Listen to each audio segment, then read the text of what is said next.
Welcome to the Warning Track Power Hour. I'm Andrew Scaff. He's Mike Werman. Today we're going to recap the NFL's Week 9 action, update our ongoing betting competition, talk a little bit about the World Series and what's coming next for baseball, and then we'll get into getting ready to talk about preview for NFL's Week 10. All right, Mike. As we've been starting the last couple of shows, what did you find most interesting from the NFL's Week 9? More quarterbacks, old quarterbacks not doing so well. The Chiefs winning narrowly in a very tight game against Tennessee, or something off the field like coach firing and hiring a new guy that maybe isn't really expected to be an NFL coach right away. I found I found all of those things interesting. The old quarterbacks that seem to be getting older older by the year, by the week. It seems like every this past season. That's somewhat interesting to me, but also I think the Colts off the field bizarre decision-making process that's kind of intensified and ratcheted up over the last few weeks has really been interesting. But I want to talk about that. But I think as a or rather talking about the football itself, I think that Mahomes game against the Titans, that might have been the best game he's played in a long time, even though this simply because it seemed like from the very beginning, it seemed at least after the Chiefs' first touchdown, it seemed like the Titans were going to win that game and maybe win it handily, just because the defense couldn't stop Derrick Henry and Chiefs couldn't do anything against the Titans defense, especially once Butker missed that extra point. They looked just flummoxed out there that they had no answer. They couldn't pass it. They couldn't run it at all. And they kept trying to run it for a little while. It seemed like, I think the running backs had 13 to 14 carries, but they maybe should have stopped after about 5 or 6, given what happened. It was a game that when I watched it, I was confident going in. I thought the Chiefs would be able to figure out what the Titans were doing, and I thought Malik Willis wasn't a very good quarterback, at least not yet. And but the Chiefs, it seemed like they were destined to lose that game until Mahomes' heroics in the last half of the fourth quarter. What did you think? Into the overtime too, right? And the overtime, and then some questionable calls in the overtime. I thought that going for it on fourth down from like the 10 or the 11. I didn't understand why they did that, and I think it was more about what they thought Tennessee was going to do more than what they were concerned about, even their own kicker, because they ended up kicking it from basically the same position, just like a minute and a half later. So I think it was more about taking more time off the clock to make it so that that Tennessee wouldn't be able to like run the ball as much when they got possession of the ball. Well, if the Chiefs missed the field goal, they would take over at the 20 with about a little over 5 minutes left. They couldn't actually run their regular offense, I think, at that. But yeah, when they took another minute off the clock, it makes it a little more difficult. I think they had to pass at least some of the time, and in their Tennessee's possession, they did go one run and then 3 passes. In the game, but I felt like they were in some ways hoping for, like, if they missed it, they would say, well, we'll still get a tie out of it because we don't think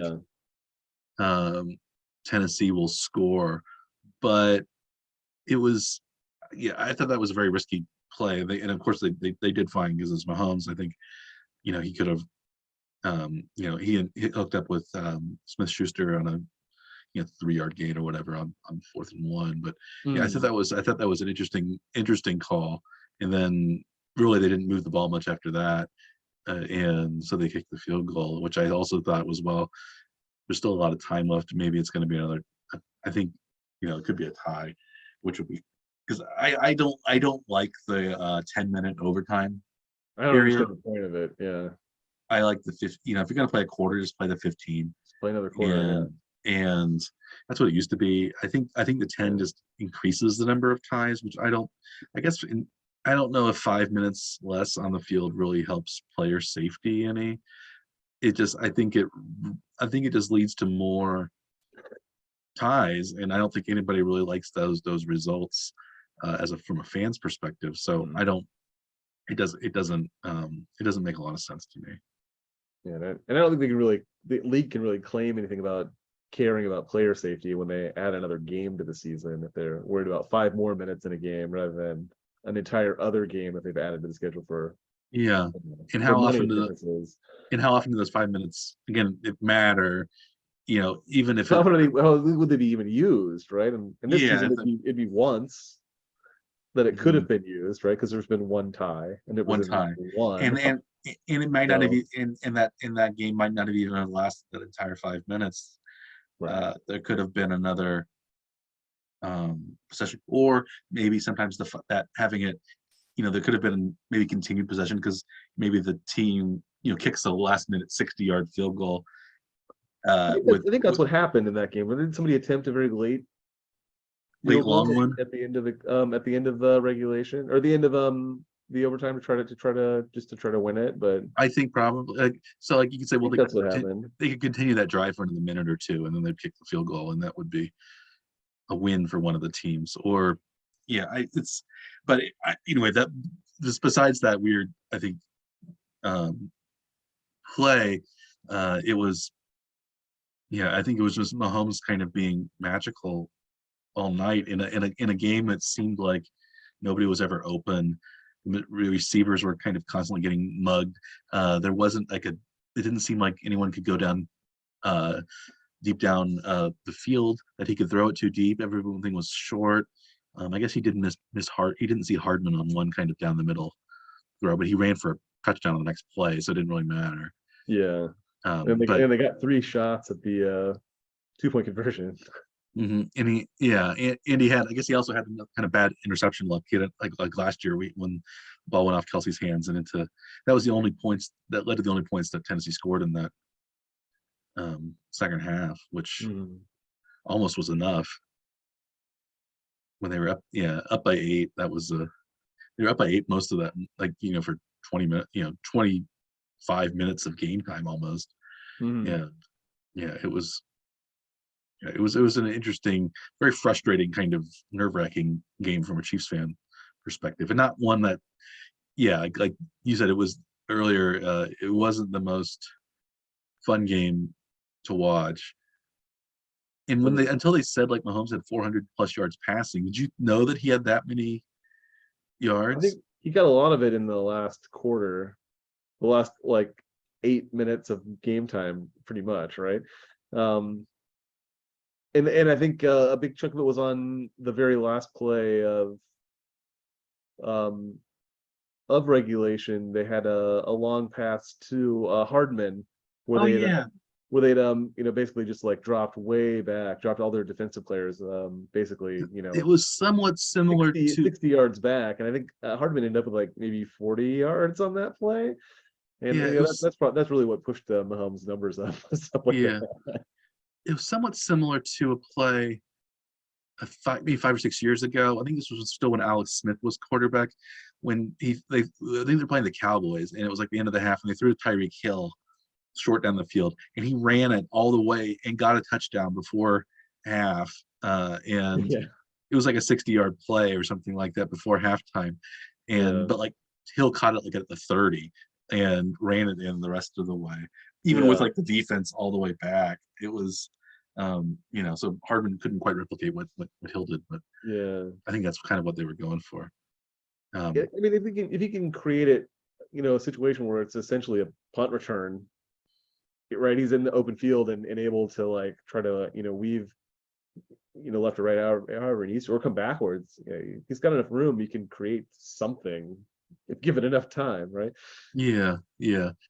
Um, this is also maybe some type of role that Kadarius Tony maybe can carve for himself as a deep threat or as a another punt returner or kind of guy who can open up the field for some of the other players. You know, he actually caught a couple passes, which I was a little bit surprised about. He was in on the very first couple of plays. Yeah, He's um, you he's could thinking you that could most. see the quickness on the second catch that he had, especially like he made a very tight cut. He Yeah, can be pretty interesting, I think, if he's healthy and motivated. yeah, he had some good blocks too. They showed one time he really knocked over this linebacker on like a running play. So maybe he is motivated by playing the Chiefs, which he wasn't. Especially it seems like in New York, because the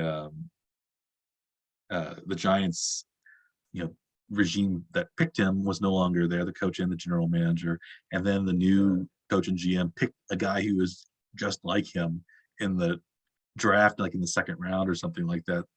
And Rondell White, I think is his name. And yeah, so he never really fit in. It seems like in New York, and even though he got those tattoos, did you see No, the story about his tattoos? I did not. So Tony got like the New York skyline tattooed on his back, Oh, and like it yeah. says like number 89, which is what his number was. This is like, so he's got this like whole back size tattoo that says 89 and has the New York skyline on it, and now he Wow. is number 19 in Kansas City. So uh, yeah, I was a little surprised he didn't keep the number just because of the tattoo, but he's going. I don't know. Maybe they'll cover it up, or Yeah, maybe is he gonna have that redone? Is he just gonna have it morphed into the Kansas City skyline? I don't know. And change the number, or what do you think? What's your prediction there? I Maybe he'll get one on his chest that's just the same size. I'm not sure. I think it's yeah. I thought that was really funny when I saw it. So but it goes to show that tattoos are maybe not the best investment when you're first starting your career. Uh, and maybe, you know, we can see where see what's going to happen before you get the you can get the giant one. If it's related to your job, or maybe spouse or something like that. Yeah. Yeah, Um, um, bold. Be bold. any other comments about the Chiefs game? A couple little pieces of trivia for you. Let's see how you deal with this. All right. With Mahomes' prolific uh game. Uh, yes. So he was his 68 pass completions is, I believe, third most in the history of the NFL for quarterback. Um, who are the two that have more passing attempts than Mahomes? I remember hearing this maybe the day after the game or maybe during the game that but I remember who number one was. Maybe I think I might know number two too. I'm gonna guess. Um, I think number one was Drew Bledsoe. I think he had 70 That's in a correct. game. I don't know if they won or not. The Patriots. I think it was with the Patriots. They did win 26-20. 26-20. Again, not a very high score either for that many Yeah. passes. It How many also yards? was in overtime. It was in overtime. Yeah. So Bledsoe threw a 14-yard touchdown pass to Kevin Turner in overtime to win the game. Okay, I have a guess for number two. I think I may have heard this a long time ago, or I remember it. Is it Vinny Testaverde? Is number That two? is right. Vinny Yes. Testaverde. He had 69, I think, in a normal game. The Jets loss to Baltimore. A non-overtime game, I think. Correct. Non-overtime. They lost 34-20. But yeah, it's not great. 36 of 69. 481 yards passing though. Yeah, 2 touchdowns, 3 picks. It sounds like Vinny Testaverde. I remember Yeah. he played for both he played for both the Jets and the Ravens, um, and the Buccaneers, of course. I remember when he was one of the first college quarterbacks that I remember seeing on TV a lot when he won the Heisman Trophy, like 1987 or something like that. And yeah, so I remember Vinny Testaverde. Yeah, that Because was partly because his name sounded cool. That was a pretty Yeah. ugly game too Do by you, the do you, numbers. His do you know what his test? Do you know what Testaverde? counterpart Trent Dilfer, 11 of Mm, 25 for 99 yards. Similar. That's similar to the Mahomes Malik Willis game. That's true. Playing another team that is yeah, just a running team. Uh, Probably had Jamal Lewis or somebody on the Ravens at that point, Yeah. and um, was it maybe the Ray Lewis defense Ravens? But Oh, there yeah, was. Oh, I was like, how did they score so many points? Because they like it looks like Baltimore only had about. They didn't even approach 200 yards of offense in maybe the there's a game as a team. pick six in there or something. There was a 98-yard interception return. There was also a 54-yard punt return and an 89-yard punt return. Did they have So, Did they have three defense or special teams touchdowns? correct. Wow. So Baltimore scoring 34 points on about 200 less than 200 yards of So offense. they scored 21 points, not or 21 were non-offensive related. Right. Wow.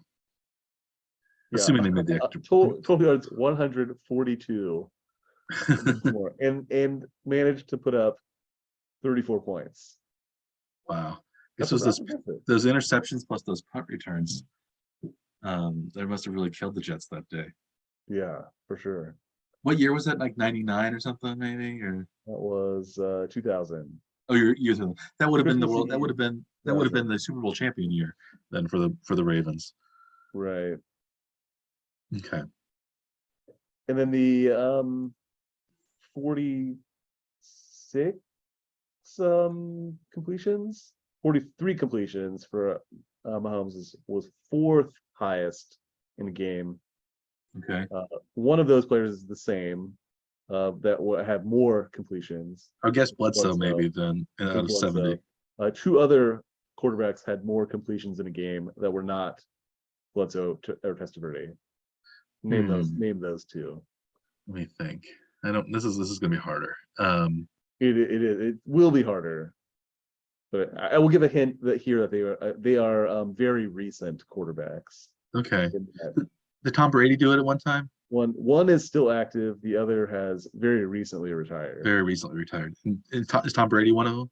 Brady is not, although he is 14th on the list with 41 completions, which drops all the way down to 40. Oh, it must be a lot of ties then, I guess, right? For 43 and 42. Right.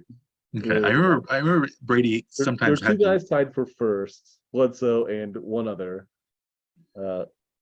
And then there's one guy by himself at third, and then Mahomes is tied with three other players. So one is still active and one is recently retired. One is still active, but playing for a different team.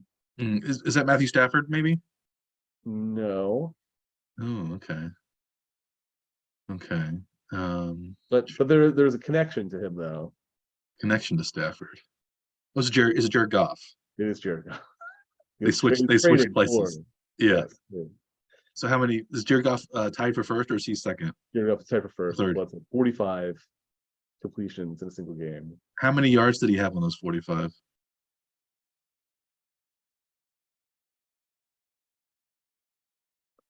He had 517 passing yards. Ooh, wow. 68 pass attempts. 517, so more than Mahomes did. Yeah. He must have had some bigger completions. Was that okay. So it's Goff. So and then the other one is just recently retired. And that was in a shootout loss to Tampa. 55-40 was the final in that game. Ooh, okay. 3 seasons ago. I'm gonna guess Roethlisberger for Roethlisberger is correct. the other one. He had 44 completions in a game against Baltimore. 39-38 win against Baltimore. Pretty recently. Roethlisberger was 2017. Yeah, so I remember one of those years Roethlisberger had over 5,000 yards passing, I think. And this game he was 44 of 66 for 506 yards. Wow. Yeah, 2 touchdowns, no picks. Yeah. interesting. That so Mahomes is up there. So he had fewer yards and fewer touchdowns than any of those that were really around him. Because only one. I guess he had a rushing touchdown, but I think I saw that he was the only person to throw for more than 400 yards and rush for over 60 yards, and I think have passing touchdown and rushing touchdown. Yeah, NFL only history. one for the game from Mahomes, but yeah, So in the air. oh, going back to Vinny Testaverde, do you know what Testaverde means in Italian? Mm-mm. Verde meaning green, I assume. Mm-hmm. And Testa is head, so it's green head, which Really? seems strange to me because you don't see many. You might see other colors of hair, but I don't think. Is that is there an origin for that? Is that like a mocking name that was given to somebody in his history, you think? Or is that something unrelated? Yeah, I don't know. I guess maybe they wore green hats or a green helmet, maybe. Maybe.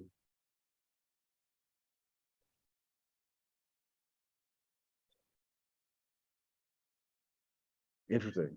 Yeah, isn't that it's yeah, there's like you'll see Testarossa or something like the Ferrari Testarossa, which is a redhead, Yeah, but or like Norman Schwarzkopf, the uh right. blackhead, or I think Tom Weiskopf, the golfer, was whitehead, but Yeah. even whitehead was the last, in English, the mathematician. But yeah, greenhead is odd to me. Yeah. No, that is strange.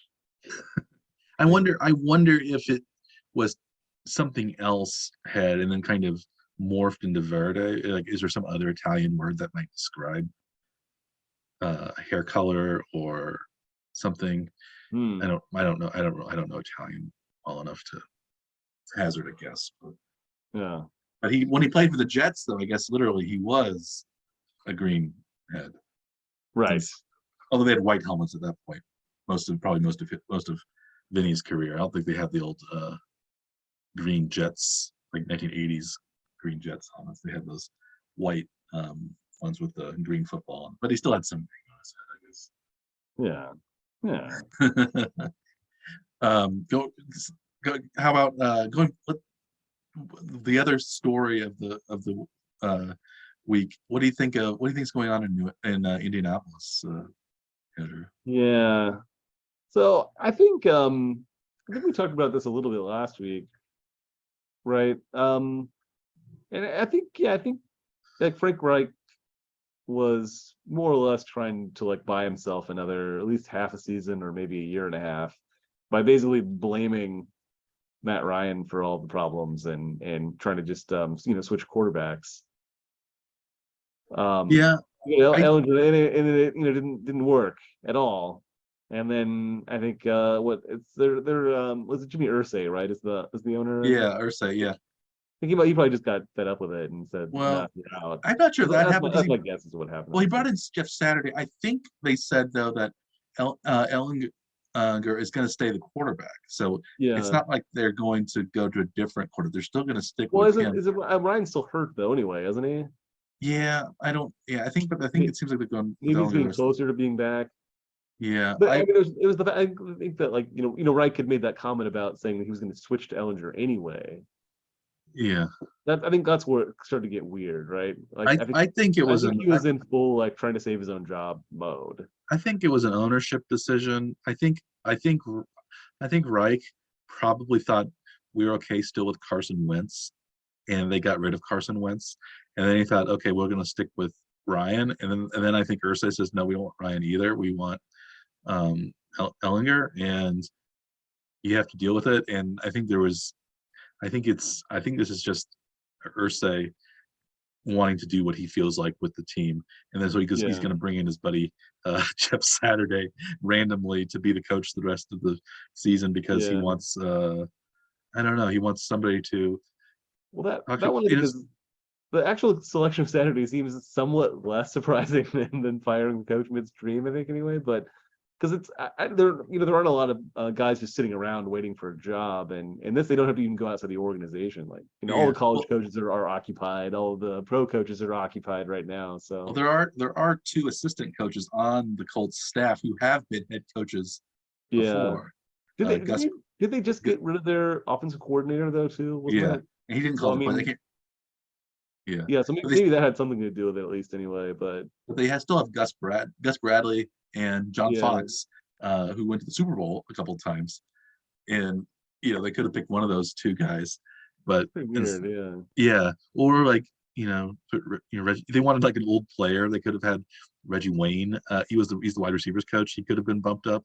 yeah, Uh, it was so strange yeah. that Saturday got picked. I guess he had been, if they said, in a consulting role with the Colts even Hmm. while he was an ESPN analyst. So Hmm.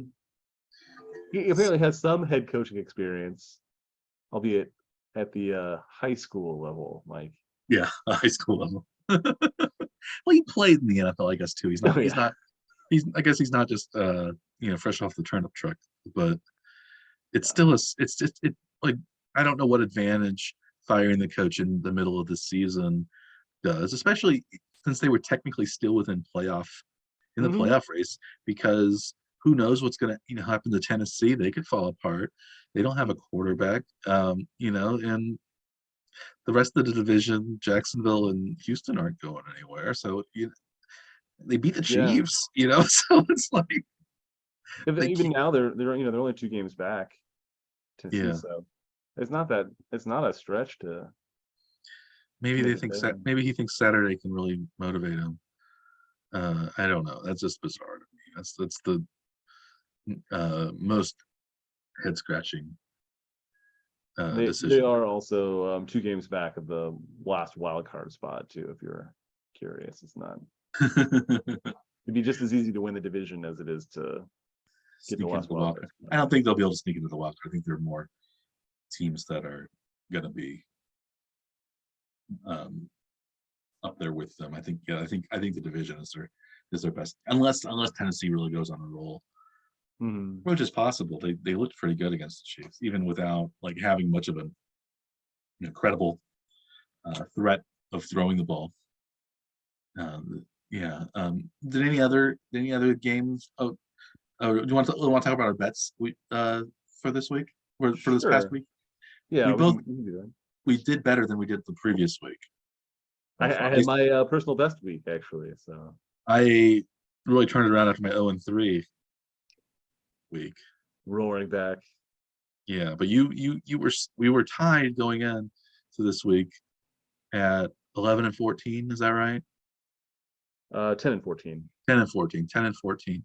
Yeah. And you slightly pulled into the lead in this one. Utilizing the first push of the season for us at the midpoint now, nine weeks in, we finally got our first push bet, and it was mine.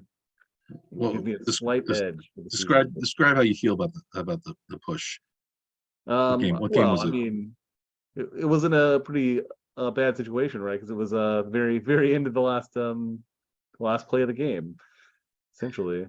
Yeah, you would. Brady driving back after being given the ball they probably shouldn't have had. Game winning Yes. drive in the last minutes. Yeah, so the Bucks were Closing. favored by 3, and they were losing basically the whole game Hmm. to the Rams, and then the one drive that the Buccaneers had all game that went even close to the end zone was the last one, and then so when they scored the touchdown kicks the extra point, they won by 3, right? Yeah, in the last. Well, they got the ball back with like only about a minute to go, Yeah, and they drove very quickly down the field. What was it? you're down Six 13 to six 9. plays, 60 yards, and 35 seconds. Yeah, the So Brady magic yeah. awarded you. He At had least not you still played very well in that game either, but still managed to get together for a minute. at least you still got the push on that one. I had I think an even more heartbreaking A meaningless. near miss. Since it happened early in the week in the Thursday game. I picked the Eagles Texans game. The over under was 45, I believe, That's and right. I went with the under 45, and the game ended up being 29-17, 46. To add insult to injury, the final 2 points of the Eagles tally was added on a 2-point conversion after they went up by 10 points because of a penalty, I guess, on the Texans during the extra point. They moved it half the distance, and then the Eagles decided to go for 2 to lead by 12 rather than lead by 11. Technically, 11 is only only a touchdown and field goal, I guess. And that was I think that was a pretty bad. What's great in that scenario is, after they score the touchdown, all three possibilities are on the table on the extra point alone. If they miss the extra point, it's the under.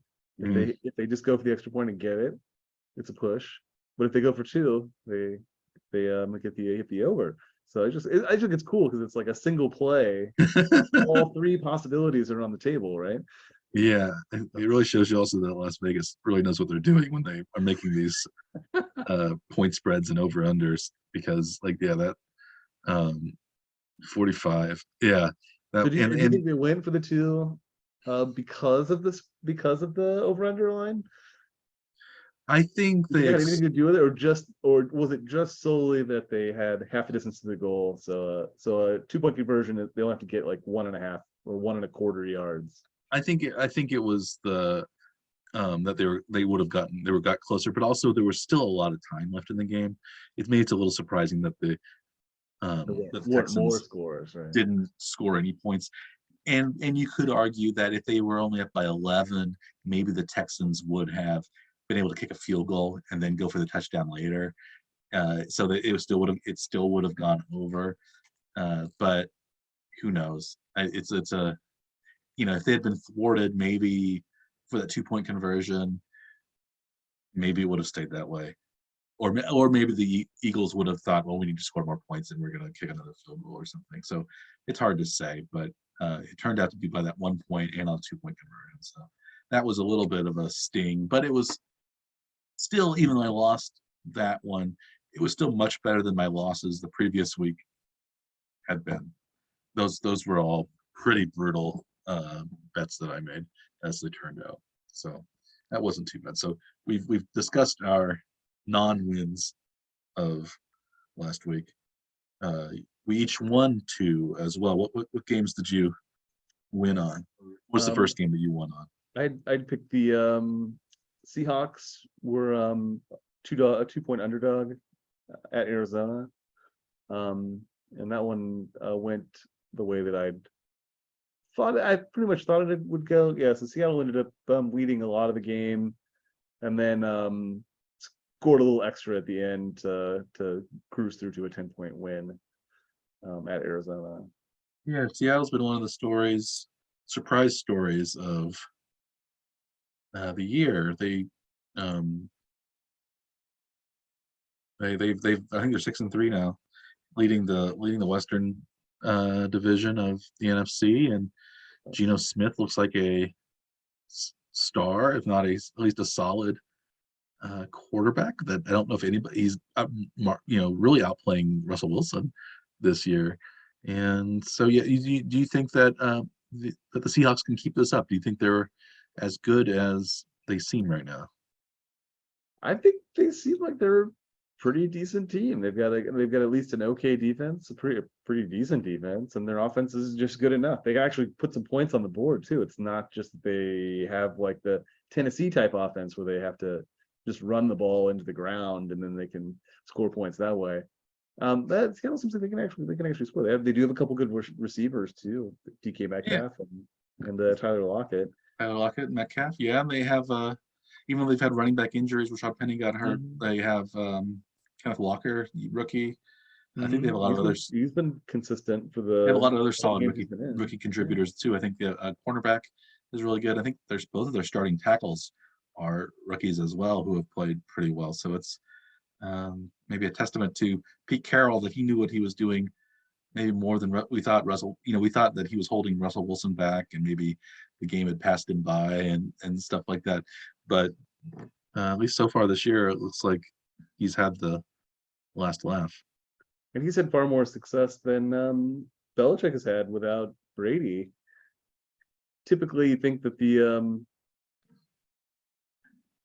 coaches have more to do with it than you guess. Yeah, although Belichick, it seems like the Patriots now are coming into their own. They have a five. Now, They're in last place in the NFC East, but they still have a 5-4 record.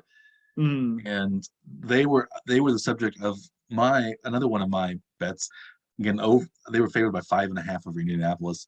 I didn't realize Indianapolis last week wasn't in the crazy situation even compared to this week. Even they still had their coach, even though they had Ellinger starting. They were I didn't think they could score very many points. I thought the Patriots would score enough points to win at least by a touchdown, and it turned out that was an easy win for the Patriots. They won 26-3 over the Colts. The Colts never really threatened to score very much, so that was a comfortable win on my part. So I felt good about that, and the Patriots came through. They didn't come through for me against the Bears a couple of weeks ago, I think, if I remember correctly. Where do you think the total passing yards came down in that game? Combine the two quarterbacks, what I'll say under 200 yards combined. Combined? Ooh. Sam Ellinger. I know you want me to take the under, but you're going so low. I would guess that Mac Jones probably threw for 150 and maybe Ellinger for like 65 or something. I'm gonna go over. It was over. It was Ellinger went for 103, Mac Jones went for 147. Okay, so you were very close. You were very close on your guesses. Yeah, Ellinger had a little more success than I thought. I thought of him as being a little bit more in Malik Willis territory, but yeah. If Zappy had played, do you think they would have had more passing yards? Do you think they? Yeah. There were plenty of attempts in the game. There's 59 attempts between the two quarterbacks, but just just not a lot of yards. Yeah, that's only 5 yards per attempt combined. That's or less, pretty low. Yeah. Yeah, not impressive. Do you think there still is a quarterback controversy in New England, or are they going to stick with Jones? It doesn't seem to be that there's a controversy because I think they've gone with Jones for the last 2 full games without swapping quarterbacks. Seems like it's Jones' turn until he loses it, I suppose. That's what it seems like, at least. Yeah, I could see the offseason being a kind of an open competition if those are the 2 quarterbacks that stay, because I don't think Jones has really shown anything that Zappy can't do. He might maybe slightly fewer turnovers from Jones, but I think Zappy seems to be more explosive in his passing, which is, again, one guy's the Heisman Heisman Trophy finalist, at least from Alabama, and the other guy's the Western Kentucky kid. So it's surprising how the star players in the NFL really can come from anywhere, even though we think of them coming from the kind of blue chip programs. And what was your final bet that won for you? Final pick was the Monday night game, Baltimore at New Orleans. Yeah. Baltimore played pretty well through most of the game. They managed to score a little bit extra at the end and won 27-13. Baltimore was favored by 3, so easily covering the and one of those touchdowns by New Orleans, I think, was like in the last few minutes anyway. So it was 27-6 going into the fourth quarter, or well into the fourth quarter. So yeah, that was a comfortable victory. It was not wrecked by some sort of strange Taysom Hill game. I think Hill he threw one pass and maybe ran it one time. He only had the ball in his hands like twice the whole game. So Oh, Uh, that's really odd for them. his usage is really strange. Yeah. Especially, you think if they're paying him that much money, they're going to want to get the ball in his hands as much as possible, especially if the quarterback situation. Oh wait, he had one carry, one pass, He's and targeted he was once. targeted once, but he did not have any reception. No, So no completion. he was involved on 3 plays. Right. Maybe Baltimore's game plan was to neutralize Taysom Hill. Think that was it. Possibly. Yeah, not for 243 total yards for New Orleans, 319 for Baltimore. Not very many either side. That was a Another defensive struggle. defensive struggle, even though it turned out it looks. Yeah, Lamar Jackson only had 133 yards passing. Mm-hmm. He had some good rushing, but it was that was a game where it looked it seems like the Ravens are really coming on, but they didn't overwhelm New Orleans and on like the counting stats. So it's a yeah. I don't know if the Ravens really are. At least at one point I thought they were maybe the third best team in the AFC. I'm not quite as sure anymore, but the Ravens, I guess, were missing Mark Andrews and some other guys. But Yeah. They are up to 6-3 now, so 6-3. I think by record they are in that category around third, right? Yeah, so we have the Bills at 7-1. They are I mean, third. the Bills at 6-2, the Chiefs at 6-2. Mm-hmm. I think the Ravens and Dolphins are both 6-3, Yes. and the As are Jets are 6-3. the Jets, yeah, are 6-3. So those are so 5 teams with 6 wins. Yeah, All the 3 of them have played 9 games, correct. Yeah. and uh, Titans are at there five are and three, and Chargers are at 5-3, and that's the current playoff picture. and the Titans are 5-3 for winning the Mhm. division.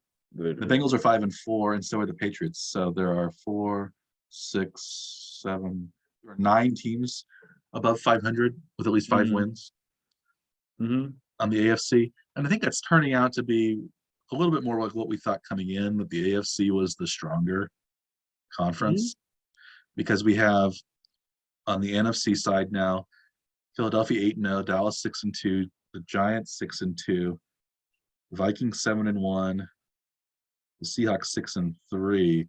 So there are only 5 teams with winning records in the NFC. Mhm. But the ones that have winning records are solidly winning. The Seahawks are the worst of the winning records with 6-3 in the The NFC. odd thing is there's a division leader with a losing record. Yeah, I could see that division being one. The NFC South. There's Tampa and Atlanta tied at 4 and 5. The Mhm. Saints at 3 and 6. The Panthers at 2 and 7. I could see that division being 9-8 at the kind of high end. 8-9, I think, is Mhm. pretty You likely. wouldn't be surprised at all by that. No, I think, and also I think if Tampa wins at 8-9, they could make it to the NFC Championship game relatively easily, given how weak the NFC is, especially if you look at the starting quarterbacks. So it's so if Tampa hosts, who could, Well, they would they'd get a home game too. It they'd wouldn't get a even home game, be, so they would host yeah. like, it's possible they would host the New York Giants, Daniel Mhm. Jones on the road against Tom Brady, Mhm. and then if they won that game, They they could. would probably host the Giants or the Cowboys, whoever finishes second in Mhm. the East, right? Yeah. So Mhm. maybe they're hosting the Giants. And then if they win, maybe they're going to go to Seattle or go to uh, Minnesota.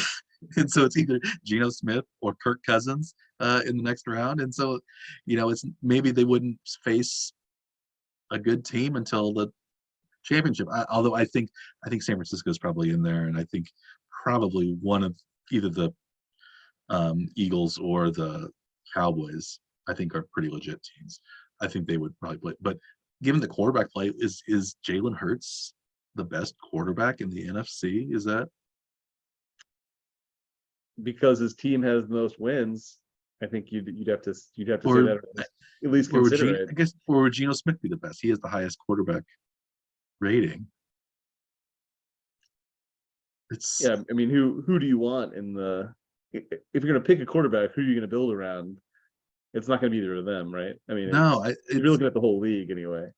maybe it's Jalen Hurts, maybe, Mm. but like if you look at the whole league, you would there's probably 6, 7, 8 quarterbacks in the AFC that you might take ahead Mm. of.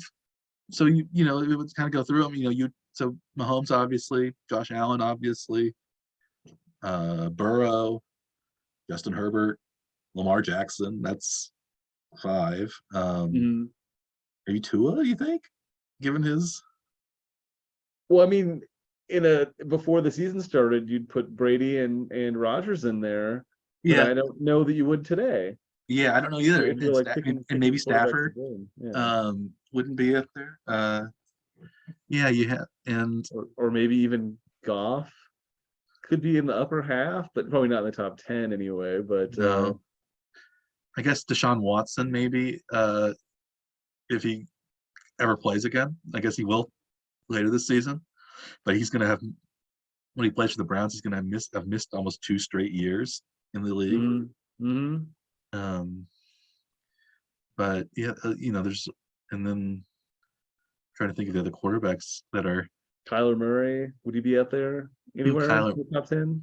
Because he is very mobile. He He and is, Hurt, but he and Hurts are similar, mhm. like Hurts is style more. wise. Hurts is more durable. He's like a broader, stouter guy. I think Murray is shorter and slighter, and I think is more likely to be injured But they're than both mobile quarterbacks that can throw that and were played for in the Big 12 Oklahoma. too. Yeah, Right, yeah. yeah. Or spent at Um, least some time in the Big 12. then sometimes, yeah, because Hurts also played at Alabama. Which of those Alabama uh, quarterback would you take? There's Mac. You have Tua, Mac Jones, and Hurts.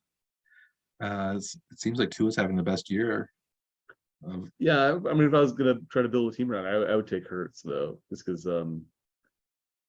he seemed like he's been through the most in college. Transferring from a mostly running team to a mostly passing team, and did well in both systems.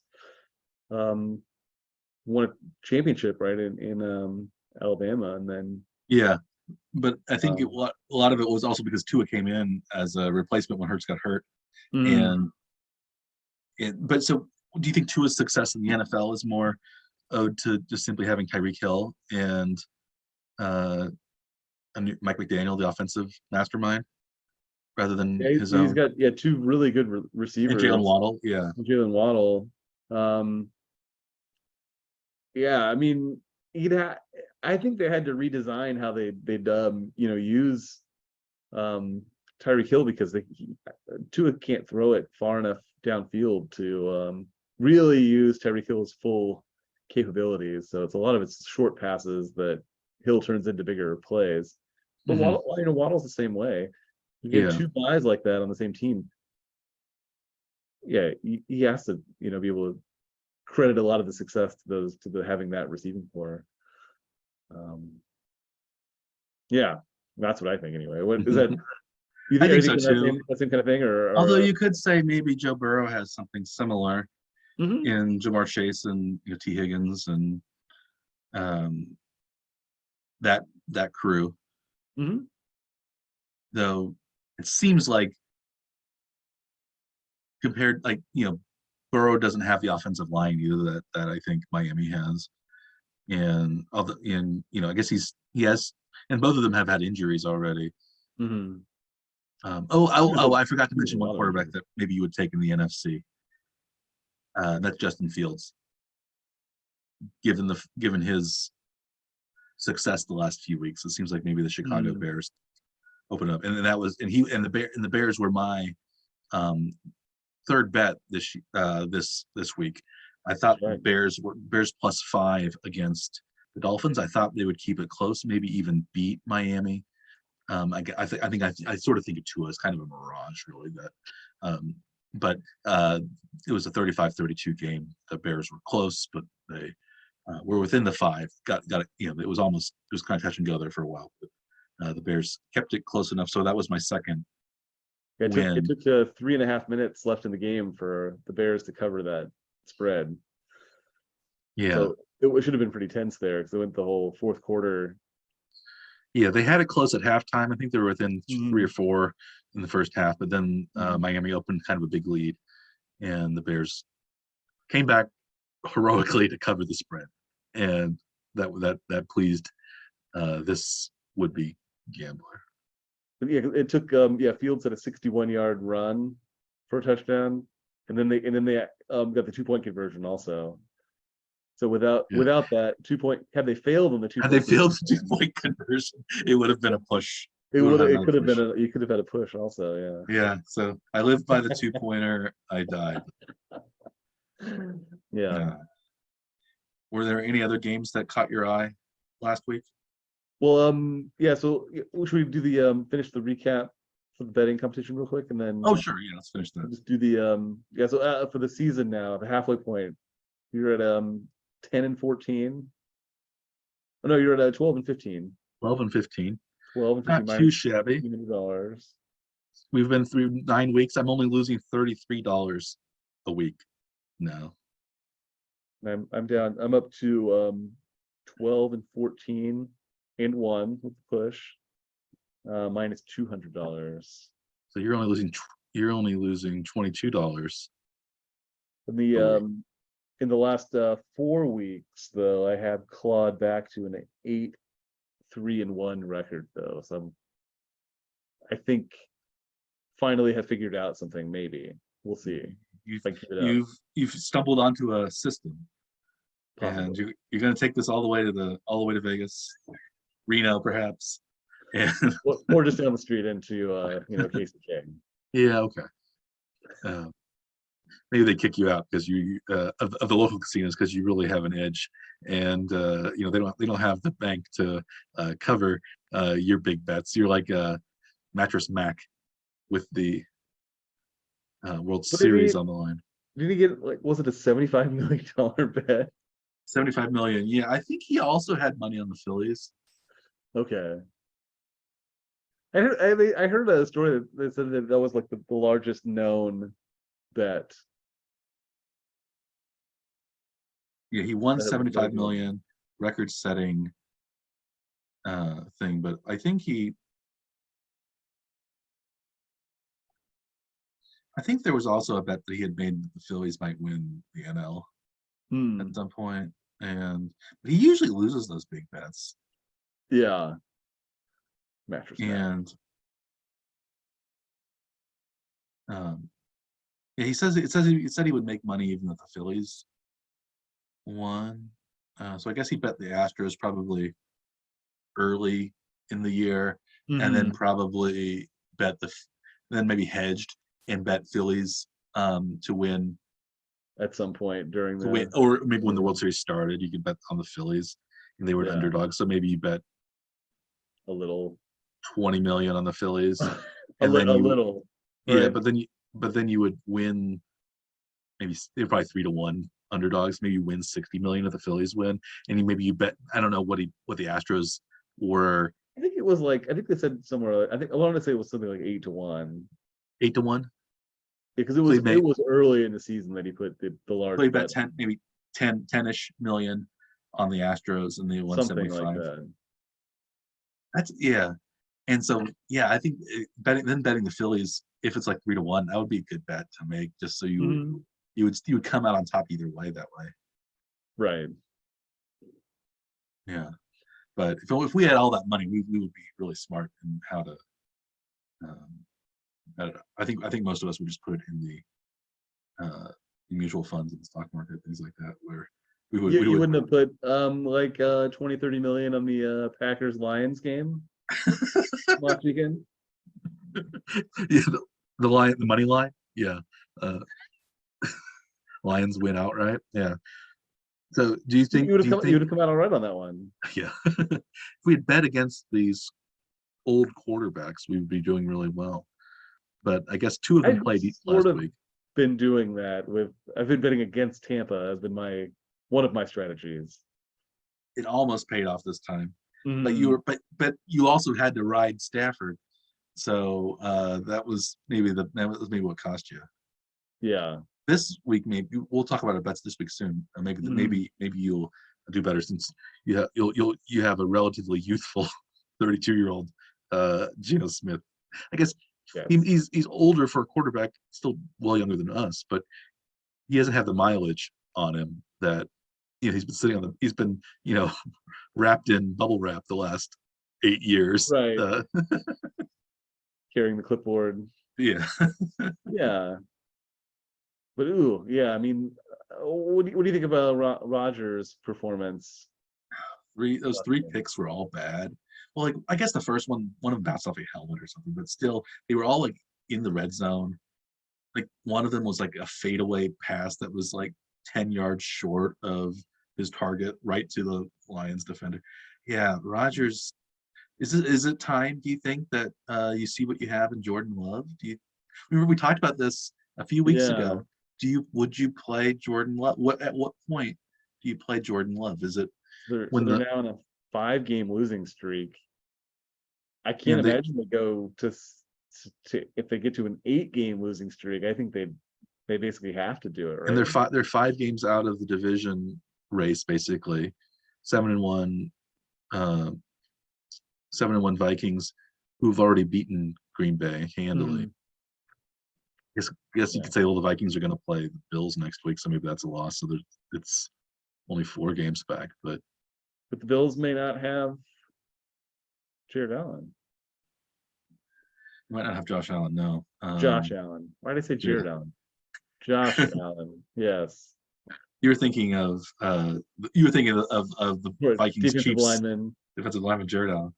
Also, the Josh Allen. son of North Kansas City volleyball coach and German and English teacher Larry Allen's son was named Jared. And Larry Allen, of course, was also a well-known NFL player in the Offensive lineman for 1990s, the 2000s. Cowboys. Yeah, Yeah. What was great was that yes, our high school English teacher looked exactly like Cowboys offensive lineman Larry. yes, he was 6'5", 350-pound African American man, and not a 5'7" bearded white guy. Yes. I had them mixed up all the time. I didn't know. Yeah, yeah. Any anything else from last week in the NFL that struck you besides how bad some of the quarterbacks were? Yeah, it's been pretty rough to see some of these games at least. Um yeah. The well, yeah, I mean, I think maybe what's maybe the biggest developing story maybe Josh Allen and seeing what his elbow looks like after they get these tests back, I guess. Yeah, I, you Possible mentioned UCL earlier. injury. It looked like a pitcher that was headed for Tommy John surgery the way he was holding his elbow, and it was his UCL, which is the ligament that. I've seen, yeah, if pitchers do this, if they like Mhm, are like flexing their forearm and they grab their forearm, mhm. almost every time I've seen a pitcher do that, they say like, oh, they're going to talk to James Andrews Yeah, and is about to be gone for a year. And Allen did exactly that, like between plays, was grabbing his forearm and flexing his hand. yeah. It, I think it's indicative of Do you think so? that Yeah, ligament eh, strain, if not tear, but yeah, we'll have to see what it is. I'm not It quite looked like sure. it Also, happened on a contact play where his arm was like bent back mhm. as he was He trying to was sacked throw. and he lost the ball briefly. Mhm. Um, I'm not quite sure. Do you?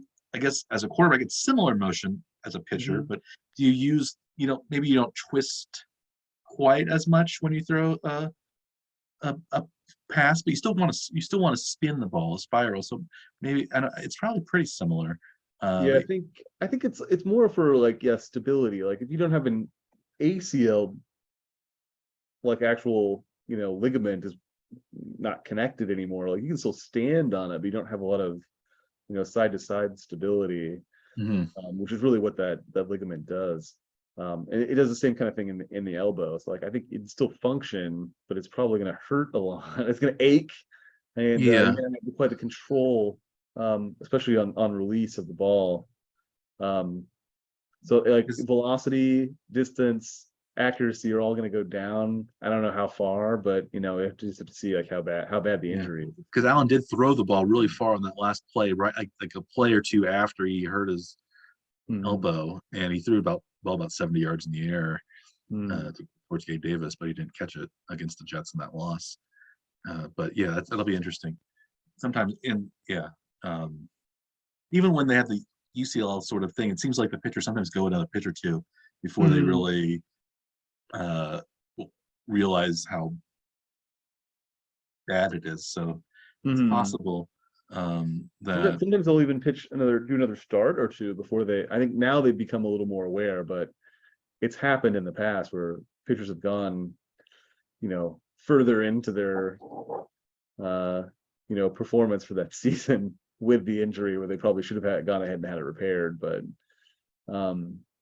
it depends on how severe it is. If it's just a mild strain, then it may not keep him out of any games, but I guess he has had some UCL issue in the past. I guess he missed about 4 games in his rookie season, with a similar injury.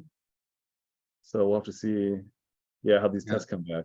Yeah, Allen is as valuable to the Bills as Mahomes is to the Chiefs. I think maybe that you could say the Bills. I don't know. The Bills have Case Keenum as their backup, and the Chiefs have Chad Henne.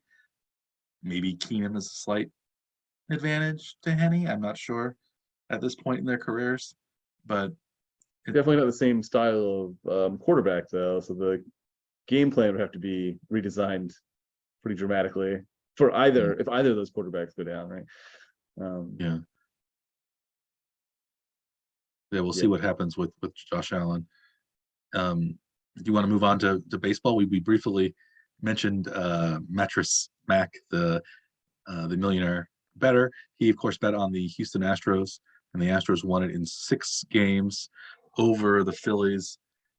It seemed like that World Series really turned in Game 4 at the end of the game when the Phillies were threatening almost in the 9th inning, and the right fielder of center fielder of for Houston, Chas McCormick, and then they went on to win the World Series in 6 games. I think that tied the series up 2-2, and then the Astros won the next 2 games. That play was really the turning point of the entire series. If that ball had hit the wall, stayed in play, I think 1 run would have scored, and at least runner at second, probably with with only 1 out, which would have tied it, I think, if I remember right. I think it seems like, but it would have been a guy at second with only 1 out and a chance to win.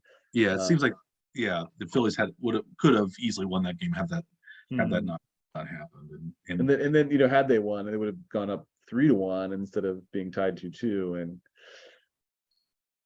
and then then they got no hit in the next game, and then that monster home run from Jordan Alvarez to at least it would have at least gone to 7 games, even if those next 2 games had turned out the same way that they did.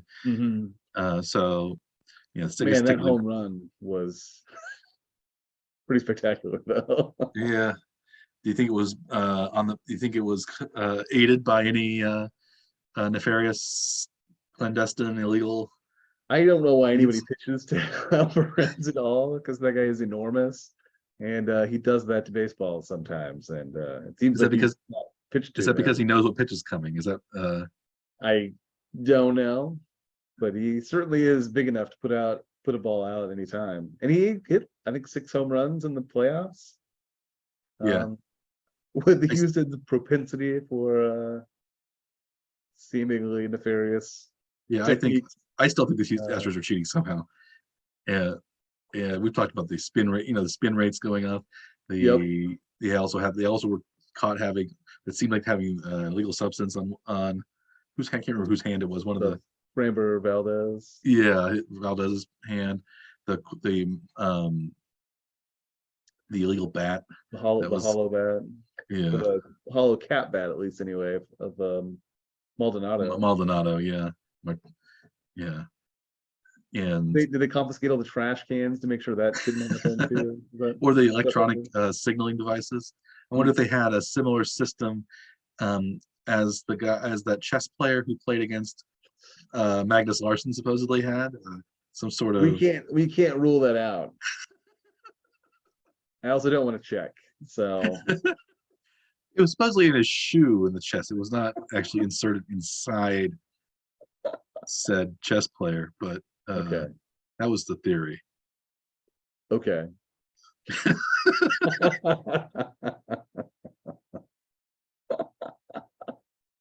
It's uncomfortable to run with something in your shoe like that. So maybe for the Astros, you might need a cavity search. Well, I like the theory with was there was a home run that oh, who was it? Their second baseman Altuve? Altuve, yeah, where he hit the home run. He was like, this is several years ago, during that season, where he was like holding his jersey closed as he like had the walk off home run. And the idea was that they thought somebody had like a buzzer on his chest, Yeah, like telling him when the fastballs were coming. But that was why he was holding the jersey closed. he was Because wearing a they wire. like tend to tear them off. Yeah, so Yeah, like maybe he was wearing a wire he was or wearing a wire. He's working for internal affairs, I think. could be. We don't know. Well, So one interesting thing I've seen, they have already put out first lines on the 2023 World Series. Like ooh, um who do you think the top two predicted winners of the next 2023 World Series are? I'm gonna say the Astros are up there again. They're two. Well, I would say the Dodgers, but they're losing some people. I think they're a little more uncertain. Hmm. It was a But Braves. they've also talked about them potentially going after whatever free agent they want because they have essentially That's true. unlimited money and they don't care about the salary cap, but the So luxury cap. let's say the Dodgers. Are they number one? Yeah, they're one right now, yeah. Yeah, I could But see. the Royals are plus 8,000 in 26th most likely team to win the World Series. It's 80 to, so Would you take that bet? that would be 80 to 1. Yep. Uh, Maybe you'd bet. How many $1 million would you put on this game on the Royals winning the World Series in 2023? Mattress I'd Mac. say I would put zero. I would put 0 millions. $0 million. Maybe a small decimal point. But I think the Royals will win more games than they won last year. I wouldn't be that surprised if they climbed into one of those wild card spots, Hmm. just because so many teams make the playoffs now, Yeah. and 6 teams make the playoffs. So you could have basically maybe an 83-79 team kind of. I don't think the Royals will win the division. I think it would probably have to take either the Guardians or the White Sox stumbling mightily, Hmm. and for the Royals to have any shot, because I think at best they can hope for third place in the division. I know maybe they could beat Minnesota.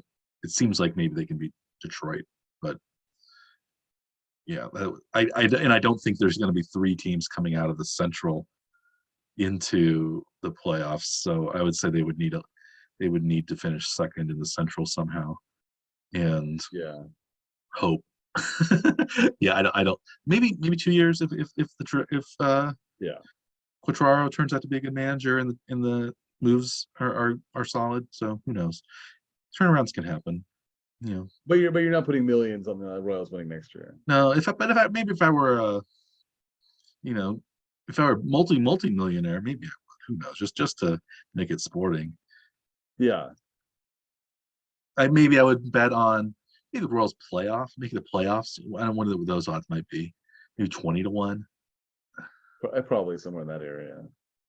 That might be something. And but just a brief mention of free agent market.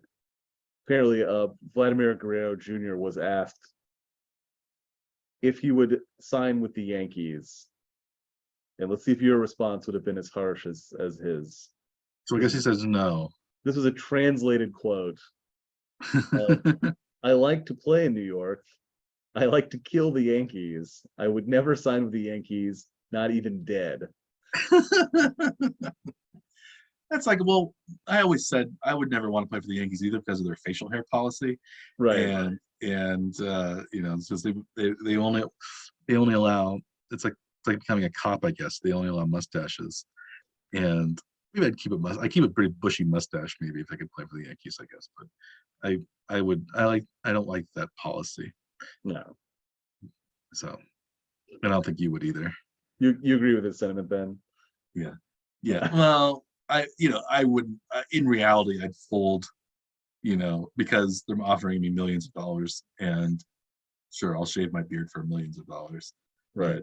I would like to be able to say that I would, have you take the moral high ground. Some sort of conviction that is deep within me, rather than be able to be swayed by a princely sum.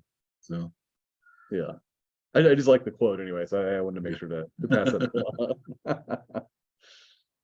All right. Do you want to move on to football?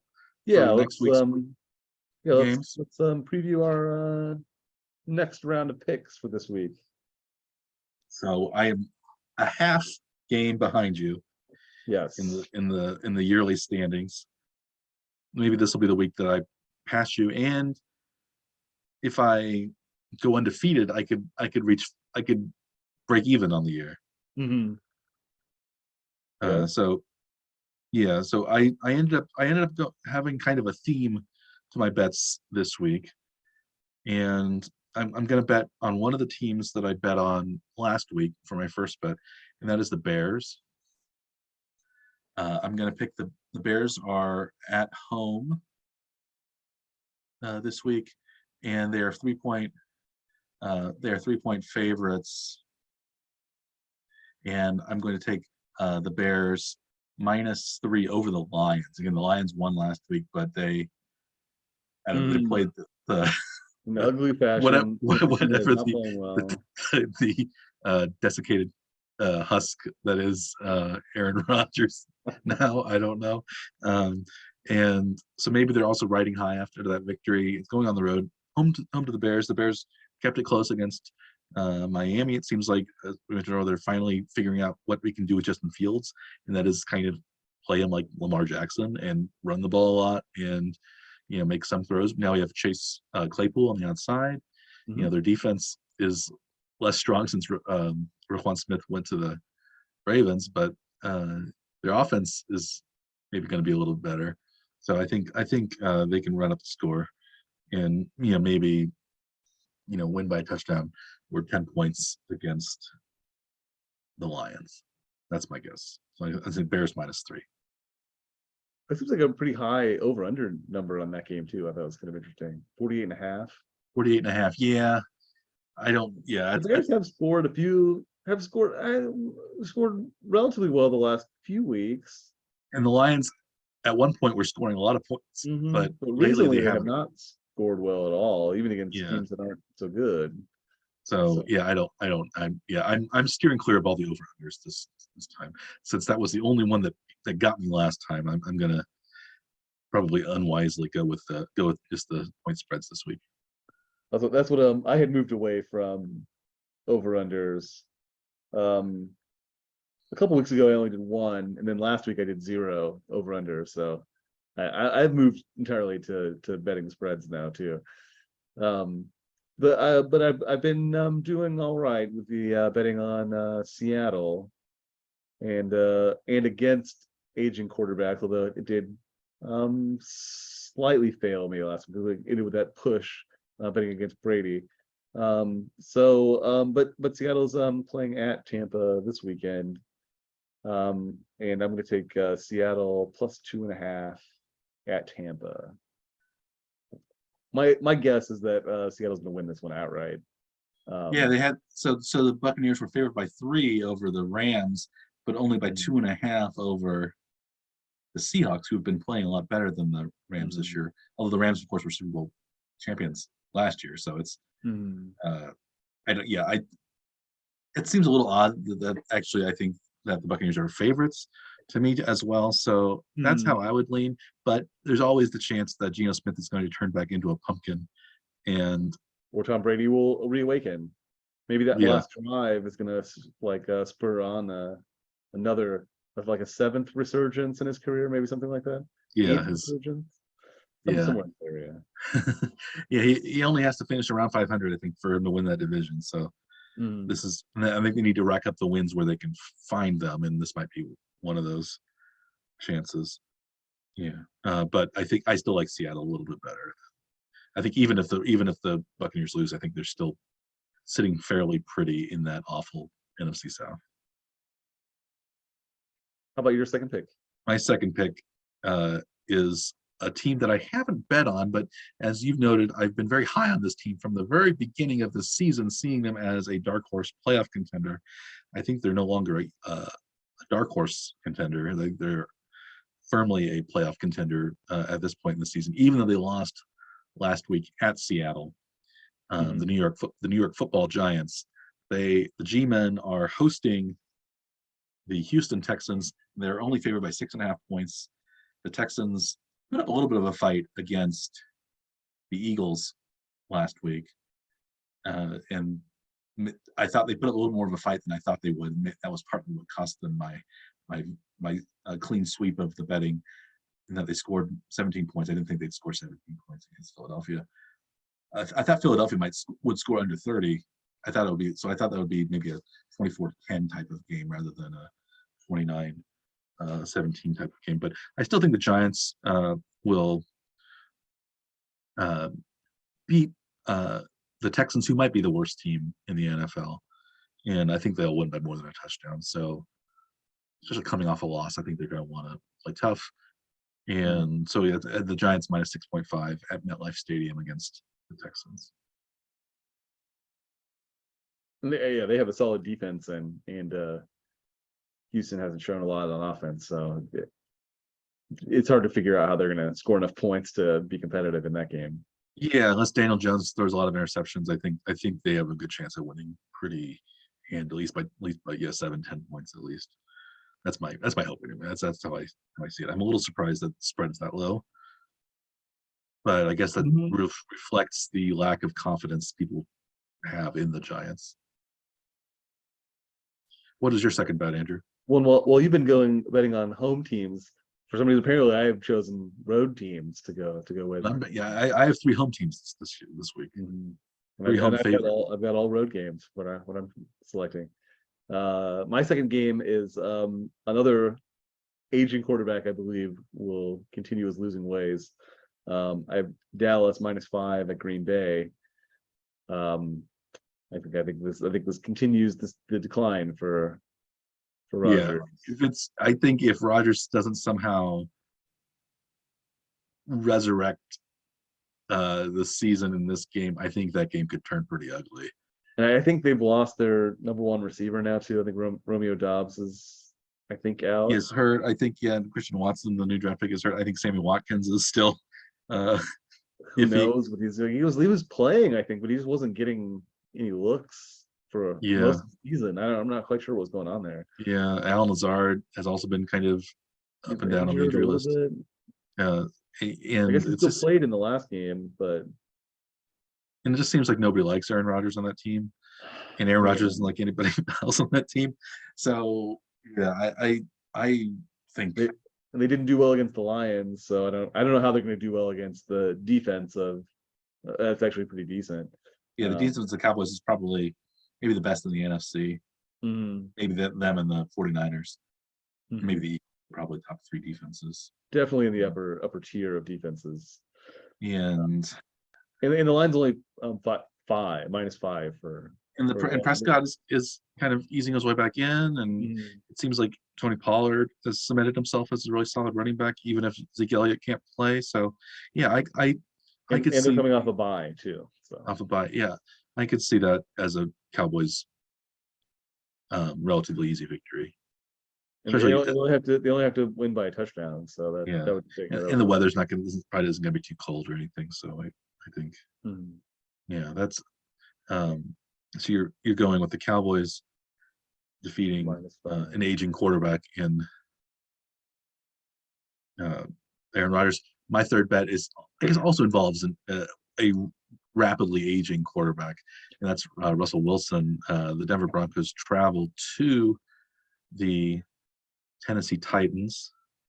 The Broncos are um, coming off uh, a victory against the Jacksonville Jaguars that they won 21-17. And then But a bye. and then I had a bye. Yeah, so I guess they Yeah. came home from England and Yes. now have a bye, and they're traveling to Tennessee. I think Tennessee is right now, other than Derrick Henry, but I don't know if they need much of an offense besides Derrick Henry to beat Broncos. Again, Broncos also lost Bradley Chubb uh, Mhm. in a trade to Miami, so it seems like, and I don't think the Broncos offense will do very well against Tennessee's defense. Tennessee's favored by 3. I think Tennessee will win by more than a field goal at home. They had won 5 straight going into the Chiefs game, and I think even though they lost, I think probably they'll treat that as a fair, maybe not a moral victory, but as something that they can say, well, we're a solid playoff team and we should be able to beat these teams that look pretty iffy this year. And yeah, so I think the Titans -3 at home is a is a pretty good bet. Since if at -3 at home is that would be seeing kind of the Broncos and Titans on equal footing on a neutral Mhm. field, which doesn't seem right to me. I Yeah. don't know how big of a home field advantage really Nashville is, but a couple points at least. And Mhm. I think, yeah, I say, I think there's a chance of a push here, but I still like the Titans. Well, the Titans just came off of a close loss to the Chiefs, and I think the Chiefs are probably at least a bit better than Denver. So if they played the exact same game against Denver, you'd think that they would be able to cover that spread. Yeah, I guess you could argue that the Titans might be banged up and tired after the long game against the Chiefs, especially the defense on the field for 91 plays or whatever it was. But Mm-hmm. also maybe Tannehill comes back, and with Tannehill, I think they'll have a little bit more, at least a threat of diversity in their offense. Mm-hmm. Or maybe they'll figure out more how to use Malik Willis if he plays Mm-hmm. again, more Try runs to for him. a more sustained offense without having Yeah, to leave the it'll defense on be the it'll be field. his third game. So, yeah, I like the Titans there. And I guess I didn't notice this, or we didn't talk about it earlier, but the Seattle Tampa game is actually being played in Germany. Oh yeah, Did it's you in know Munich. that? Yeah, it's a So 9:30 a.m. it is a game. home Great. game for Tampa technically, but it's not really a home field advantage in that they're not in Tampa. I was reading there are a lot of German Seahawks fans apparently. Is that right? Yeah, I think when the NFL, as like a lot of German fans were tracking the NFL maybe 7 or 8 years ago when the Seahawks had that Legion of Boom defense, and Hmm. and when they went to back-to-back Super Bowls, and Marshawn Lynch and stuff were playing really well. So I think Yeah. there were maybe a decent number of Seahawks fans. It won't be all Tom Brady cheerers there. But yeah, my third pick. I'm going back to the Monday night game for this one, and it may be a bit of a surprise pick here, but uh, Philly's favored by 11 in this game. I think that Washington Commanders can cover that. It is at Philly. I kind of want to be bold here and say that I actually think Washington's going to give Philly their first loss of the season. Well, Taylor Heineke almost did it to Minnesota last week. And do you think, they for some, Taylor Heineke's stats aren't very good, but somehow the Commanders rally around him. Yeah. play well when he is their quarterback. He's kind of the anti Rodgers in a way. He's really, his he's not a good quarterback, but he's a quarterback that people like on that team. And I could see Washington coming at least closer than 11. 11. Yeah, That's all they have to do. touchdown, 10 points. Yeah, that'll Yeah. still do it for you. Yeah. Great field goal. Yeah. I think I think it's a fairly safe bet. We'll see how it plays out, but Okay. There yeah. was one game that before we sign out, there's one game that neither of us bet on, and that was the Chiefs Jaguars game. The Chiefs are favored by 9.5 at home. Mhm. I think both of us are shying away from big Chiefs spreads, and that's why we didn't bet this one. If you had to bet this one, do you think the Chiefs will cover 9.5? They're more than capable of it. I don't know that the officials are going to allow it. I think this is another one of those games where I think a lot of the money is going to fall on the Chiefs side, and it seems like when that happens, miraculously, there are a lot of penalties in those games, Mike. You're one of the you're more of a bit more of a conspiracy theorist than I am regarding the gambling lines, and maybe you just think that the NFL likes to keep games close as much as they can. Whether it's for Vegas or not, it still seems like games are closer than they need to be. I don't think Tennessee is only 3 points worse than the Chiefs, but that is how the game played. Well, the Chiefs Bucker missed a field goal, missed an extra point, so there's maybe 4 points left on the scoreboard, or it wouldn't have needed to go to overtime probably. Yeah, but I can see that. But I also can see this be a game of the Chiefs roll, or I guess it should be. Yeah. So I if I had to bet, I think I would do the over. I mean, the Chiefs minus 9.5. I think I would bet the Chiefs here. Last week I probably would have said the Titans and the points. Yeah, and that's what it turned out to be. So I think maybe the Titans game was a wake-up call for the Chiefs, and this is, I think, will be a little bit easier. Trevor Lawrence, I think, will probably throw a couple of picks. I don't think the Jaguars' defense is quite as stout as Tennessee's, and that's my guess. But it's also there's a chance the Chiefs are ahead by 15 points, 16 points, and then the Jaguars score a touchdown at the end to cover the spread and do that too. So that would be that's my expectation, is that it's gonna end up on the under, and the Chiefs will not cover the spread. They'll win, but they won't cover the spread. That's my expectation. Okay. And the Chiefs are only 3-5 against the spread this season. Well, maybe they come back to the mean, you would say. Maybe there's some regression.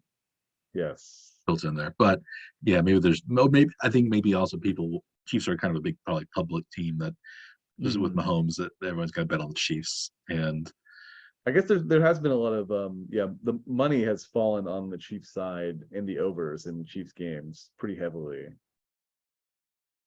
the season so far, from what I've seen. But well, I guess we'll find out next week how that game goes, and also how our bets go. We're entered the second half of the season, and if the second half is anywhere as close as the first half, it'll be a real barn burner as we go down to the wire. Do we have any comments before we sign out? I think we're good. Okay. So thank you for sticking with us on another exciting episode of our little podcast here. We are the Morning Trek Power Hour. He is Dr. Andrew Scott. I messed this up already. No, it's right on.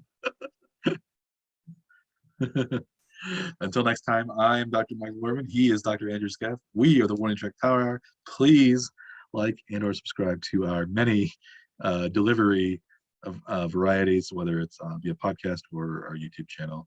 And we will see you next week at the same time. Good luck with your bets this week, and enjoy watching another exciting week of NFL action, and enjoy the aftermath of another baseball season. There's always next year for 31 of the 32 teams. So I bid you good day. Yes. There are only 30 teams in Major League Baseball, so 29 out of the 30 teams. So my mistake. 32 NFL. I'll leave all of this in there. 32 NFL teams. Yeah. Bring my correction back into it. So